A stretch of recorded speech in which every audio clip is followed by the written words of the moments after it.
এখন একা করতে আইতাম তো ভুলে গেছি। সকালে তো বুঝি না এত বৃষ্টি হইব। আপনি তো একেবারে ভিজে গেলেন না পা। আমি ভিজে যাচ্ছি, আপনি ভিজছেন না? আমরা ভিজলে কিছু হয় না, আমরা হইলাম রোদে করলে মানুষ।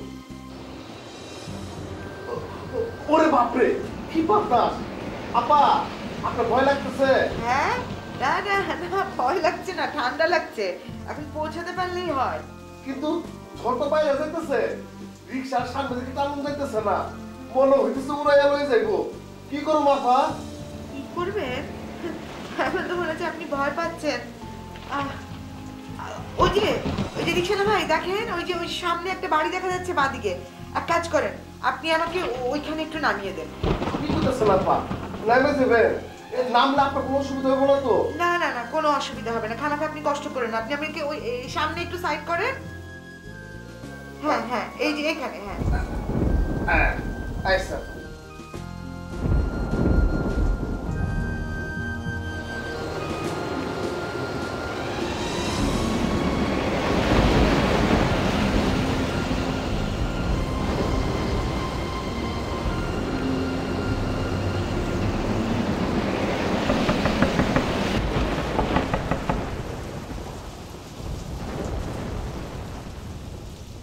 এই অসময়ে কেউ কারো বাসায় আসে? কে? আরে কে? দরজাটা একটু খুলবেন কাইন্ডলি।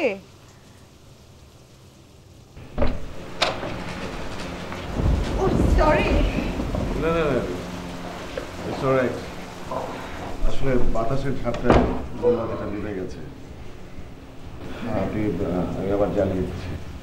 মানে আমি এক্সট্রিমলি সরি, আসলে হচ্ছে কি আমার রিক্সাটা কিছুতেই এই বাতাসে আর রিক্সাটা টানতে পারছিল না, তাই উপায় না দেখে আপনার বাড়িতে। I am so sorry. Sorry আর কিছু নেই, কেউ তো ইচ্ছে করে বিপদ ডেকে আনে না। তবে আপনার জেনে রাখা ভালো, এই বাড়িতে কিন্তু আমি একা।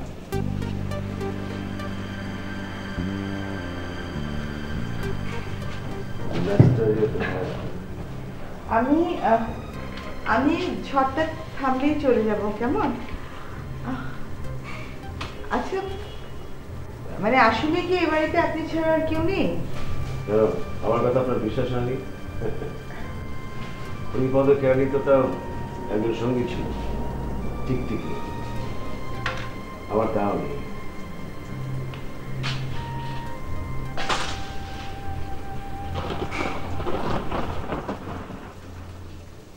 নীলা? হ্যাঁ নীলা, আমি কি ভুল বলছি না ভুল দেখছি? সুদীপ্ত, তুমি? এটা তোমার বাড়ি? হ্যাঁ আমার বাড়ি, কিন্তু তুমি হঠাৎ করে এখানে এত রাতে? তোমার তো আমেরিকা থাকার কথা, হঠাৎ? সুদীপ্ত, আমি এইভাবে দাঁড়িয়ে এখানে কথা বলবো? এসব হ্যাঁ, তুমি তো ভিজে একদম একাকার, তোমার তো চেঞ্জ করা উচিত। হ্যাঁ, আমার কাছে এক্সট্রা সেট অফ ক্লোথস আছে, কিন্তু সেগুলো শুকনো আছে কিনা বলতে পারবো না। তাহলে কিন্তু তোমার এই বৃষ্টি তো, এই পানি তো ঠান্ডা লেগে যাবে। তুমি তুমি দাঁড়াও, আমি তোমার জন্য টাওয়েল নিয়ে আসি। আবার শোনো, এটা আমাকে দিয়ে যাচ্ছ, ওদিকে তো অন্ধকার, তোমার ঘরে এক্সট্রা কোনো হারিকেন টারিকেন? না না, আমি তো অন্ধকারই ছিলাম, হঠাৎ দরজায় নক হলো, তাই আলো জ্বললাম।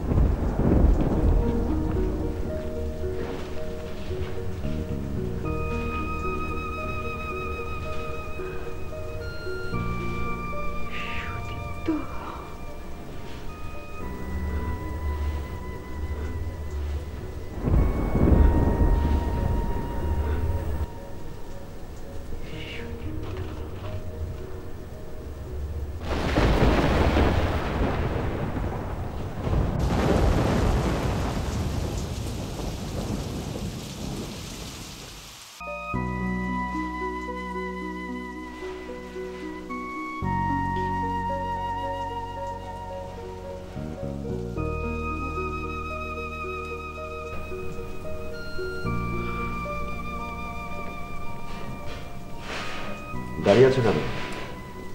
কি ব্যাপার? এক কাপ চা হলে নিশ্চয়ই ভালো, তাই না? তুমি বসো, আমি চা করে নিয়ে আসি। না, আমার এখন আর চায়ের অভ্যেস নেই। তুমি চা? সে কি, তোমার না ভয়ঙ্কর চা খাওয়ার নেশা ছিল? অনেকদিন হয় ছেড়ে দিয়েছি। কেন?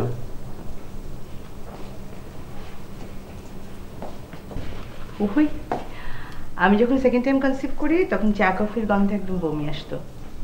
অবশ্য প্রথমবার ওরকম হয়েছিল, কিন্তু বাচ্চাটা হওয়ার পরে সবকিছু ঠিক হয়ে গিয়েছিল। এবার আর ঠিক হয়নি, তাই ছেড়েই দিয়েছি। তার মানে তোমার 2 বাচ্চা? হ্যাঁ, 2টো মেয়ে, সাশা, এশা। সাশা লাস্ট ইয়ার গ্রাজুয়েশন করেছে, এশা নেক্সট ইয়ার করবে। 2টো পিঠে পিঠি। এদেরকে একসাথে মানুষ করতে যা কষ্ট হয়েছে। বাচ্চা তোমার সাথে আসেনি? না, they have their own world, লেখাপড়া, বন্ধুবান্ধব, পার্টি। নানুকে দেখতে আসার সময় কোথায়।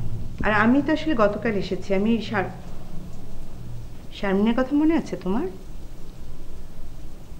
আমার সাথে পড়তো, ওর বাড়িতে উঠেছি।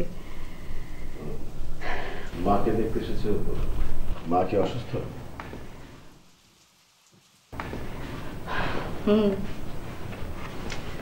আমার আসলে মার কাছে পৌঁছেই শারমিনকে একটা ফোন করার কথা, অযথা চিন্তা করবে।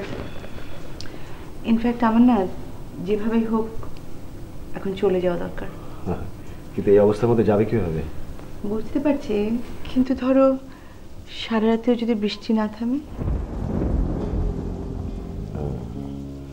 সারা রাত যদি গল্প করে কাটিয়ে।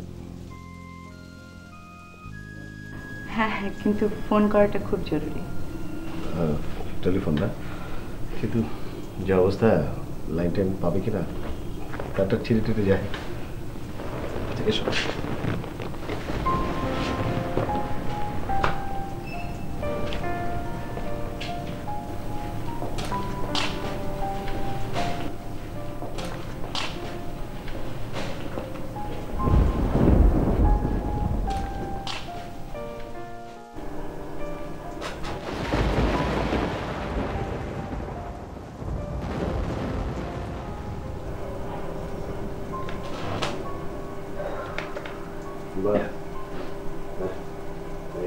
লাইনটা ঠিক আছে,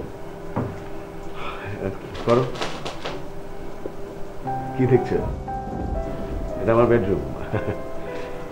অবশ্যই ইলেকট্রিসিটি নেই তো, ইলেকট্রিসিটি থাকলে দেখতে পেতে। করো।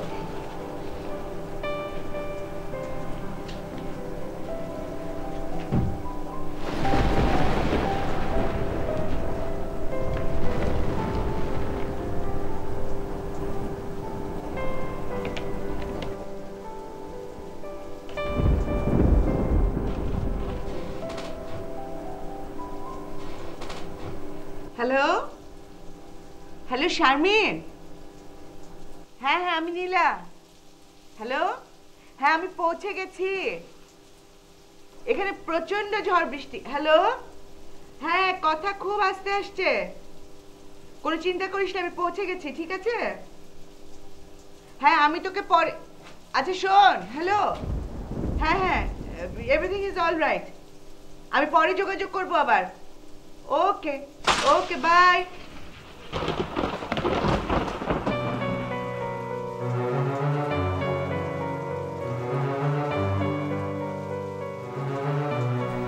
হঠাৎ দেশে আসলে যে মার জন্যে? শুধু মার জন্যে? শুধুই মার জন্য। কিন্তু ওর বাবার মারা যাওয়ার সময় তুমি আসবে না। কি হয়েছিল তার? স্ট্রোক করেছিল। জীবনের শেষ 4-5টা বছর বিছানায় শুয়ে কাটিয়েছে। কথাও জড়িয়ে জড়িয়ে বলতো। বাবার শেষ সময় তার উপর এতটা রাগ পুষে রাখার কি দরকার ছিল? তুমি বলছো এ কথা? তুমি আমার চোখের দিকে তাকিয়ে আরেকবার বলো তো।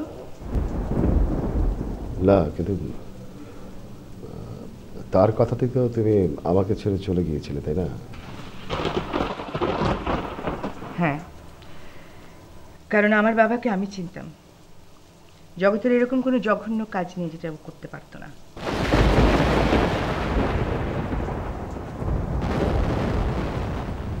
আমি আমার বাবার অন্ধকার জীবনের কথা জানতাম। তারপর অনেক সাহস করে পালিয়ে এসে তোমাকে বিয়ে করেছিলাম।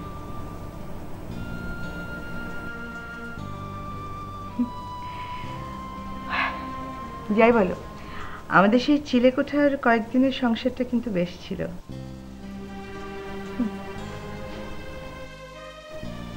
তোমার মনে পড়ে সেসব দিনের কথা? আমাদের সেই ছোট্ট সংসারে কিছুই ছিল না। তুই আমার মন ভালো করার জন্য বলতে, সুদীপ্ত টিভি ফ্রিজ এসব কেনার দরকার নেই, হবে হবে সব হবে, এত অস্থির হওয়ার কিছু নেই। তুমি উত্তরে বলেছিলে যে তা না হয় হবে, আমি ভাবছি অন্য কথা। তুই তখন প্রশ্ন করেছিলে কি কথা? তুমি উত্তর দিয়েছিলে যে তুমি তো সারাটা দিন বাইরে বাইরে থাকবে, তাহলে আমার সময় কাটবে কি করে? তখন তুমি উত্তর দিয়েছিলে হেসে, ওই যে ছাদের কোনায় টব, ওসবের যত্নটি করবো, বই পড়বো, রান্না বান্না করবো। আর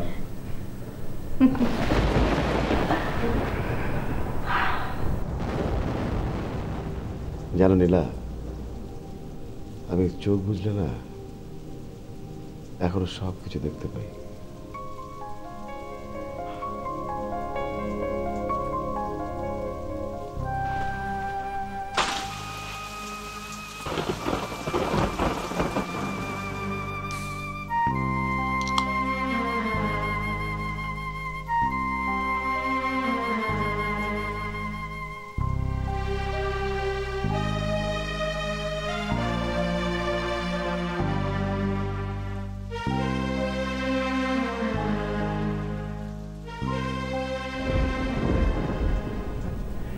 ইলেকট্রিসিটি ছাড়া তো ওটা বাঁচবে না।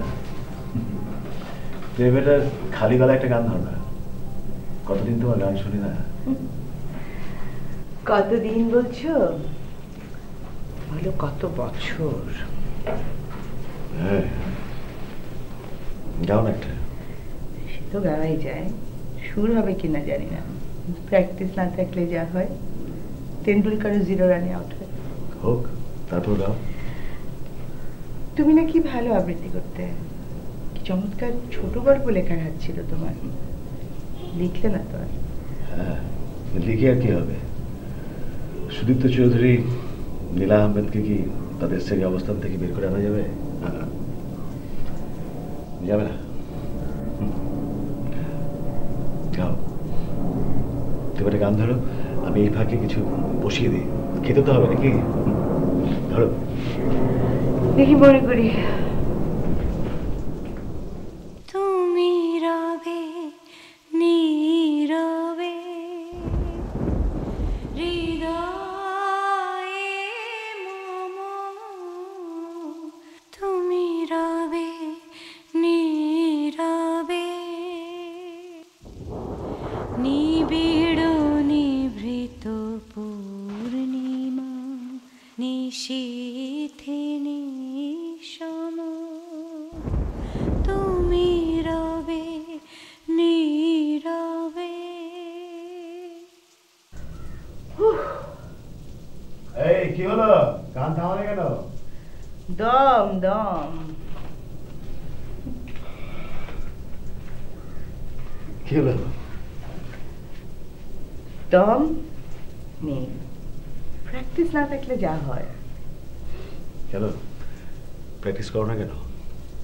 গানের প্র্যাকটিস করব? গানের জন্য সময় লাগে, স্পেস লাগে।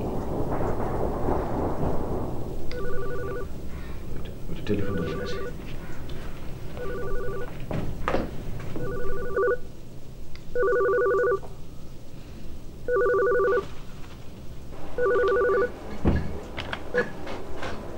হ্যালো,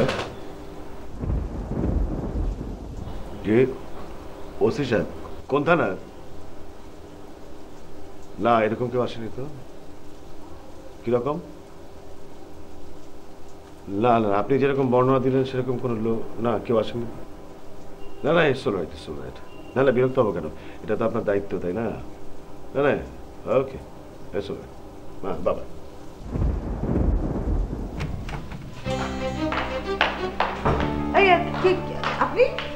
আমার একটু আশ্রয় দরকার, দেবেন? হ্যাঁ মানে কে তুমি? আমি রুমানা। রুমানা কারো পরিচয় হয় নাকি? আমি সবই বলছি। সবই বলবে, কিন্তু তুমি এলে কিভাবে? দরজা? হ্যাঁ, দরজা খোলা ছিল। আই গেস তখন বন্ধ করা হয়নি। তুমি বন্ধ করে এসছো তো? জি, আমাকে পুলিশ চেঞ্জ করছে, কাজে আমারই ভুল হওয়ার কথা না। পুলিশ? কেন? কারণ আছে, একটু পরে বলি। না, একটু পরে কেন? পুলিশ কেন তোমাকে চেঞ্জ করবে? কারণটা কি? কারণ আমি গরিব ঘরের মেয়ে, আর আইন বেশিরভাগ সময় বড় লোকদের পক্ষে থাকে। আচ্ছা, এটা কথা হলো? তুমি সোজা সবটা কথা বলো তো, আসল কথাটা বলো তো, ব্যাপারটা কি? বলছি, আমি ডিগ্রি পড়ছি, এবছর শেষেই পরীক্ষা দিব। একটা ছেলেকে ভালোবাসি। প্রথমত ওর বাবা অনেক বড় লোক, তার উপরে আমার বাবা ওদের বাসার ড্রাইভার।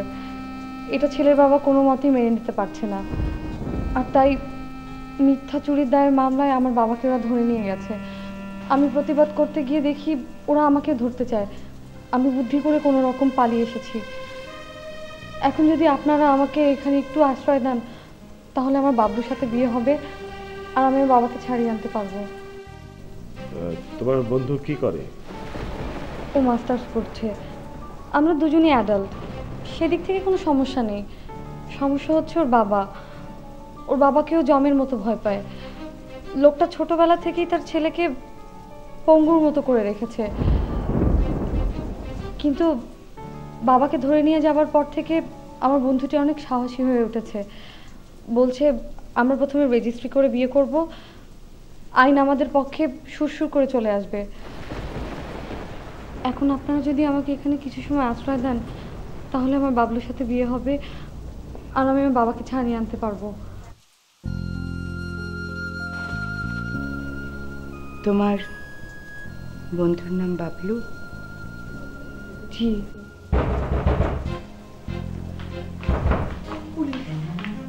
আমাকে কি ধরিয়ে দেবেন? এটা ওনার বাড়ি, ওনাকে জিজ্ঞাসা করো।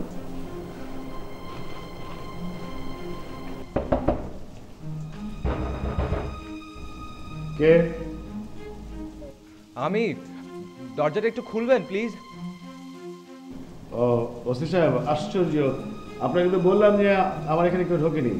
আপনার বিশ্বাস হয়নি? সার্চ করতে চান? আমি ওসি সাহেব নই, আমি বাবলু। রুমানা কি এখানে এসছে?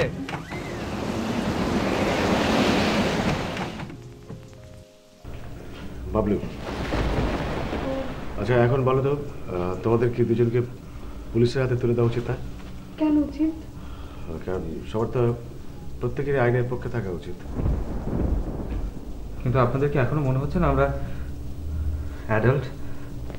তারপর যদি আপনারা চান আমাদেরকে পুলিশের কাছে হ্যান্ড ওভার করবেন, করতে পারবেন। আমি ডেস্টিনিতে বিশ্বাসী। ভাগ্যে যদি পুলিশের হত্যা চালিয়ে থাকে, ঘটবে। তোমার কি এখনো মনে হচ্ছে ওরা মিথ্যে কথা বলছে? সুদীপ, মানুষকে অবিশ্বাস করো না। তোমরা দুজন ওদিকে একটা দরজা খোলা আছে, অতীতে বাইরে চলে যাবো। পুলিশ পুরো বাড়ি ঘিরে ফেলার আগে।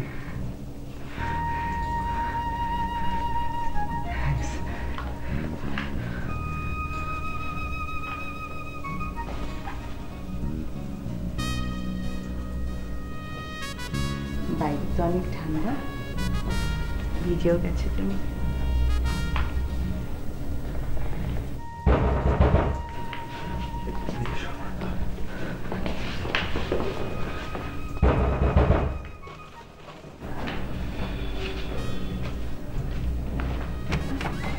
ওসি সাহেব, ভিতরে আসুন।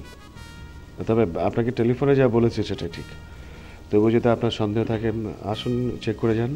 না, ঠিক আছে। দূর থেকে মনে হচ্ছিল ওরা এদিকে ঢুকেছে। এনিওয়ে, আপনাকে তাহলে আর বিরক্ত করছি না। বাই। Okay, bye by.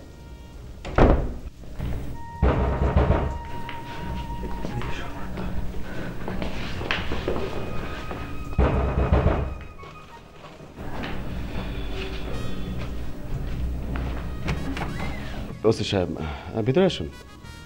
তবে আপনাকে টেলিফোনে যা বলেছি সেটা ঠিক, তবু যদি আপনার সন্দেহ থাকে আসুন, চেক করে যান। না ঠিক আছে, দূর থেকে মনে হচ্ছিল ওরা এদিকে ঢুকেছে। এনিওয়ে আপনাকে তাহলে আর বিরক্ত করছি না, বাই। Okay, bye by.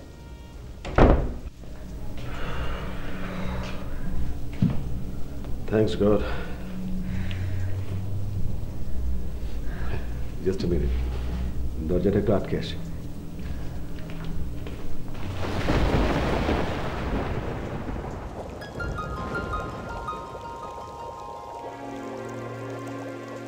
সেদিনও এরকম অন্ধকার রাত ছিল, লোডশেডিং। আমি গভীর ঘুমাই, হঠাৎ দরজায় কেউ খুব জোরে জোরে কর্নাতে থাকলো। তুমি আমাকে ধাক্কা দিয়ে উঠলে, ঘড়ির দিকে তাকালে, আমাকে বললে দেখো তো কে যেন এসেছে, দরজা খুলো। আমি গিয়ে দরজা খুললাম, দেখলাম পুলিশ। পুলিশ? কি অদ্ভুত একটা ঠান্ডা গলায় ঘরের মধ্যে ঢুকে জিজ্ঞাসা করলো, আপনার নাম সুদীপ্ত চৌধুরী? তুমি বললে হ্যাঁ। তবে সে বললো যে আপনাকে আমার সাথে থানায় যেতে হবে, আপনার নামে কিডন্যাপিং এর কেস আছে। আমি খুব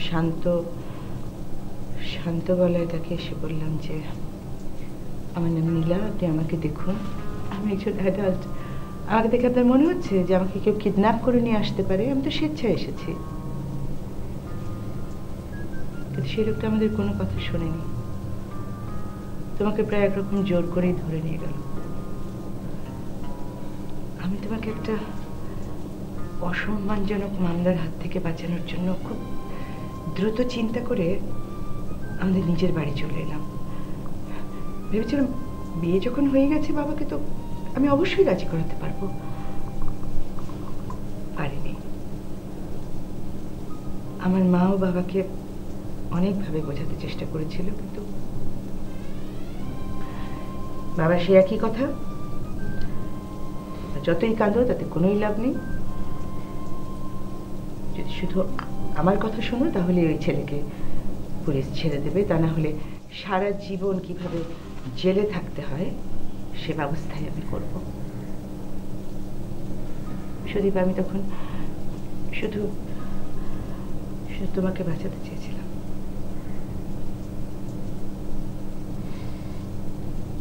কদিন পর বাবা আমাকে দিয়ে ডিভোর্স পেপারে সই করিয়ে নিল।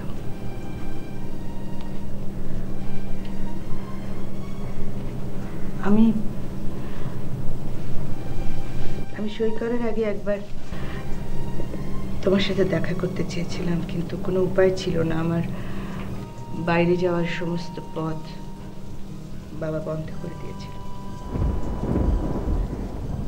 তারপরে খুব খুব দ্রুত আমার বাবারই এক বন্ধু, তার আমেরিকা প্রবাসী ছেলের সাথে আমার বিয়ে ঠিক হয়ে গেল। আমেরিকা চলে যাবার দিন এয়ারপোর্টে আমার বাবা আমাকে বলল, পৌঁছে খবর দিস।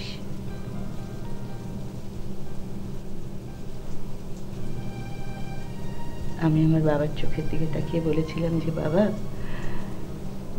এ জীবনে তোমার সাথে আর আমার কোনোদিন কথা হবে না।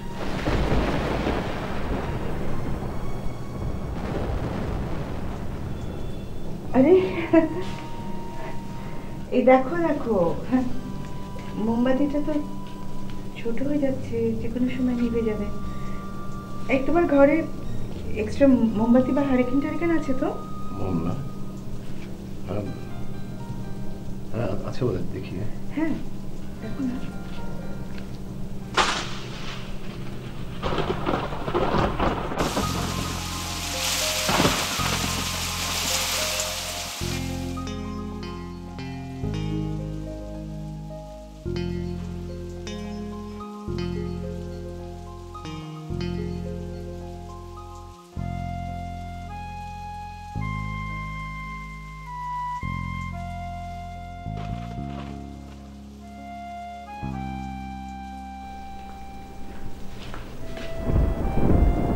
না না, পারো না, একটাও পারো না। ও বাবা, তাহলে এখন কি হবে? আচ্ছা তো তুমি কি একটু একা থাকতে পার? হ্যাঁ হ্যাঁ পারবে তো। তাহলে আমি একটু বাইরে যাই, মুড়ির দোকান আছে একটা। রাতে খুব একটা বেশি হয়নি, 11:30 বাজে। দেখি মোমটু পাওয়া যায় নাকি। আরে কি আশ্চর্য, বৃষ্টির মধ্যে দোকান খোলা রেখেছে নাকি? তাছাড়া তুমি যাবেই বা কিভাবে? ভিজে যাবে না? না ছাতা আছে। তাহলে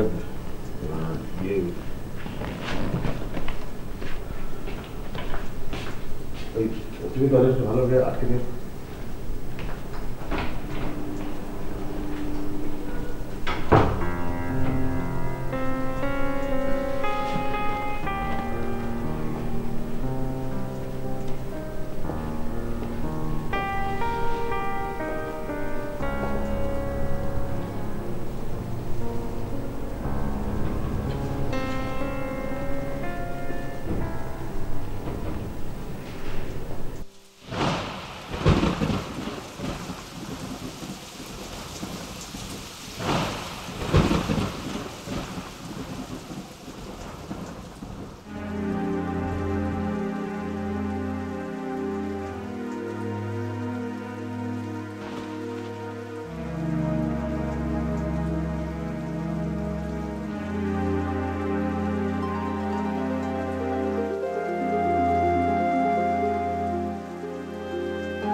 ধলেশ্বরের বুকে এক বিকেলে নৌকা করে যাচ্ছিলাম।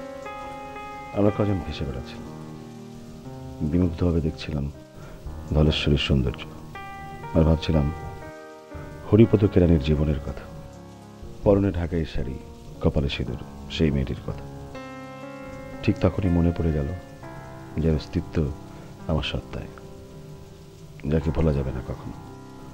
শেষ বিকেলে নীলের ছটা এসে পড়েছিল তার মুখে, নীল আকাশের মতোই নীলাঞ্জনা। তারপর দেখলাম বিশ্ববিদ্যালয়, 20 বছর আগে আমার নীলাঞ্জনাকে। আজকে সে কোথায়, কোনখানে, কে জানে।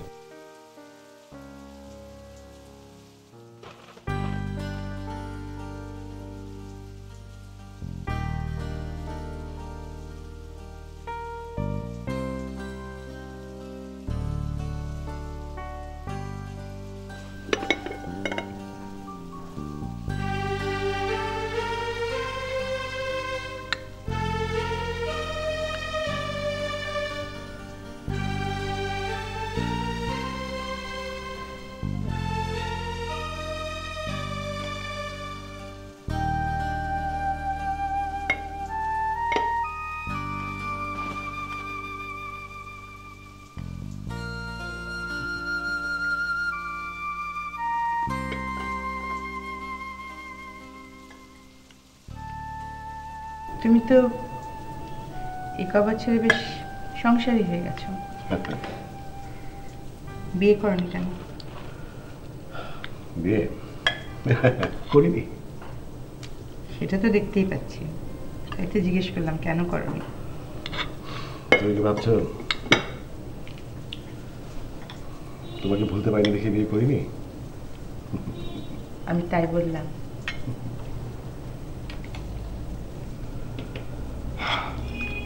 তোমার বাবা আমাকে সবকিছু থেকে মুক্তি দিয়েছিলেন, কিন্তু সেজন্য তোমার যেরকম শর্ত ছিল আমারও কিছু শর্ত ছিল।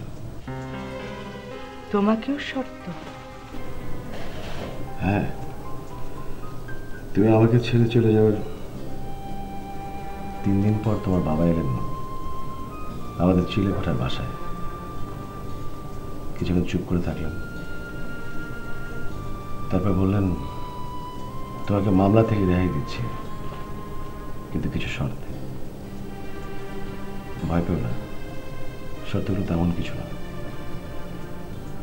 তারপর কিছুক্ষণ চুপচাপ থাকলেন, তারপর গম্ভীর হয়ে বললেন তুমি আর নীলার সাথে যোগাযোগ করতে পারবে না। নীলা যদি তোমার সাথে যোগাযোগ করতে চায় তুমি অ্যালাউ করবে না,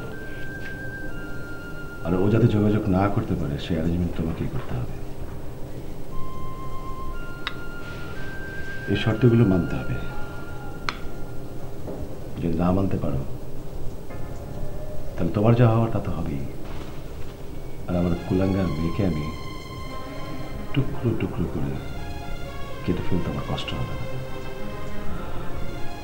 তারপর বললেন, বাই দ্য ওয়ে, এটা রাখো, নীলা তোমাকে ডিভোর্স দিয়েছে আর ও দেশের বাইরে চলে যাচ্ছে। এভাবেই তোমার সঙ্গে আমার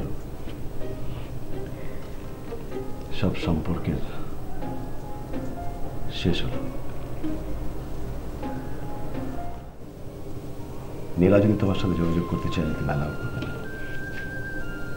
আর ও যাতে যোগাযোগ না করতে পারে সেই অ্যারেঞ্জমেন্ট তোমাকেই করতে হবে। এই শর্তগুলো মানতে হবে।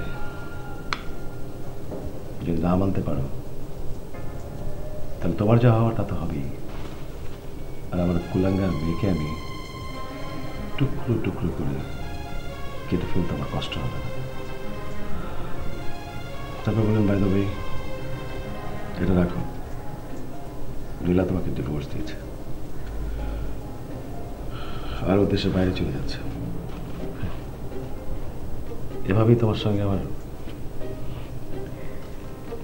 সব সম্পর্কের শেষ হলো।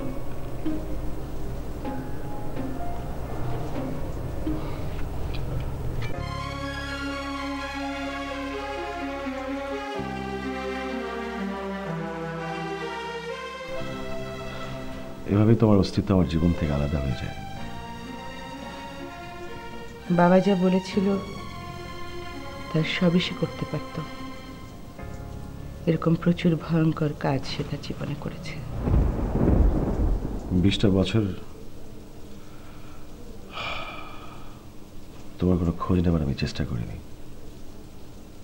তুমি যাতে আমার সাথে যোগাযোগ না করতে পারো সেই চেষ্টা করেছি, একরকম পালিয়ে বেড়ানো আর কি। শুধু এইটুকু জেনেছি তুমি দেশে নেই। তারপর আমি একটা স্কলারশিপে ট্রাই করলাম, পেয়ে গেলাম ইংল্যান্ডে। লন্ডনে এখন আমার স্থায়ী নিবাস। 15 বছর পর প্রথম যখন দেশে ফিরে এলাম তখন এক বন্ধুকে ধরে এই বাড়িটা কিনলাম। ঢাকায় কেউ নেই, দেশে বাবা মাও নেই, তাই আর কি। তারপর গোছগাছ করে একজন বয়স্ক লোককে দেখাশোনার দায়িত্ব দিলাম, চাচা বলে ডাকি। বছরে 3-4 সপ্তাহের জন্য আসি। 3-4 সপ্তাহ? শুধু রেনি সিজনটা। কেন? অন্ধকারে বসে বসে ভাবার জন্য, বৃষ্টির শব্দ, ঝড়ের শব্দ শোনার জন্য, বিদ্যুৎ চমক দেখার জন্য।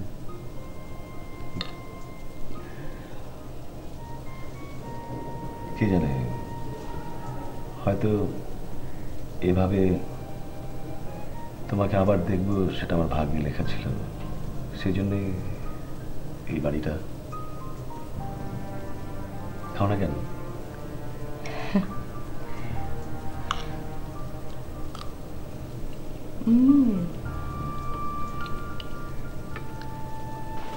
This is very good. Experience. 20 years. Brilliant.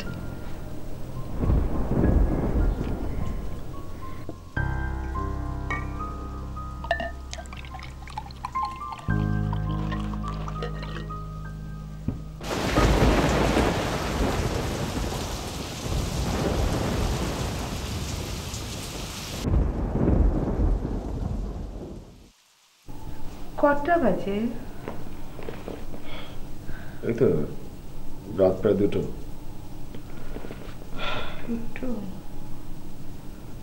আচ্ছা নীলা, তোমার কথা বলো। তুমি কিভাবে সময় কাটাও, কি করো? তোমার হাজবেন্ড? আমি কি করি, আমার সময় কিভাবে কাটে, আমার হাজবেন্ড। সময় তো আসলে কাটতো না প্রথম প্রথম। বিয়ে করে যখন গেলাম তখন কিছুই করার নেই, ঘরে বসে থাকি।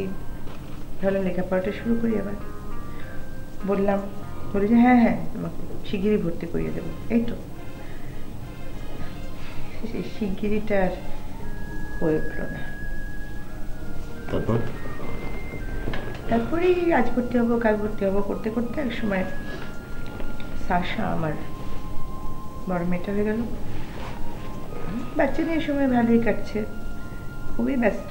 এখন সব কাজ নিজে করতে হয়, সেই দাদি নানির আরাম তো আর নেই। তারপরে আস্তে আস্তে ওর কাজের অনেক ব্যস্ততা বাড়লো, এত ব্যস্ত যে টাইম দিতে পারে না। এমন হলো যে 5-6 দিন ধরে এক নাগারে বাড়ি ফিরে না। এই ব্যস্ততার মধ্যে আবার সেকেন্ড বেবি মানে এশাকে কনসিভ করলাম। যেদিন এশা হবে সেদিন আমার শরীর খুব খারাপ। সাশাকে কত তখন 1.5, ওকে একটা বেবি সিটারের কাছে রেখে হসপিটালে চলে গেলাম। তখন তোমার হাজবেন্ড কোথায়? জানতাম না কোথায়। হসপিটালে যাওয়ার পর ডাক্তার বলল কিসব কমপ্লিকেশনস আছে, নর্মাল বেবি হবে না, সিজার করতে হবে। তোমার হাজবেন্ড কোথায়? আর তুমি তো জানো না যে ওয়েস্টে তো হাজব্যান্ডের ওখানে থাকাটা প্রায় ম্যান্ডেটরি। টেলিফোন করছি, অফিসে করছি নেই, সেলফোন অফ, পাই না। পরিচিত কয়েকজনকে ফোন করি, কেমন যেন সবাই একটু এম্বারেসড, উত্তর দেয় না ঠিক মতো। শেষ পর্যন্ত আমার অবস্থাটা খুলে বলার পর ওর এক ফ্রেন্ডের এক ওয়াইফ, সে বলল যে ও তখন অন্য স্টেটে আছে, আরেকটা বিয়ে করেছে।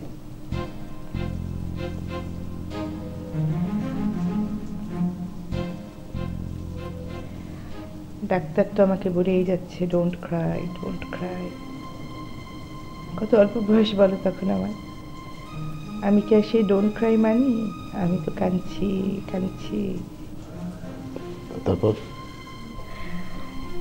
তারপর আমার 2 মেয়েকে নিয়ে আমি শুরু করলাম আমার আলাদা অন্য রকমের এক জীবন। কাজ তো পারতাম ওই একটাই, ছোট বাচ্চা মানুষ করা। সেই কাজই হাতে নিলাম, একটা ছোট্টখাট্টো ডে কেয়ার। আমার 2 মেয়ে আর আমার কিছু বন্ধু বান্ধবের মেয়ে, বাচ্চা কাচ্চা।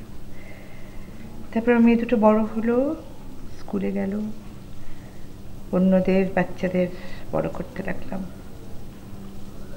এখনো তাই করি। সরি, আমি বোধহয় তোর মন খারাপ করে দিলাম। না, রাতে তো অনেক হলো, 4টার মতো বাজে। তুই বেটা একটু রেস্ট নাও। আমি কাল অনেক ভোরে চলে যাব। অসুবিধা নেই, তোমার মা চোখ খুলেই তোমাকে দেখতে পাবে। আমি তোমাকে জাগিয়ে দেবো।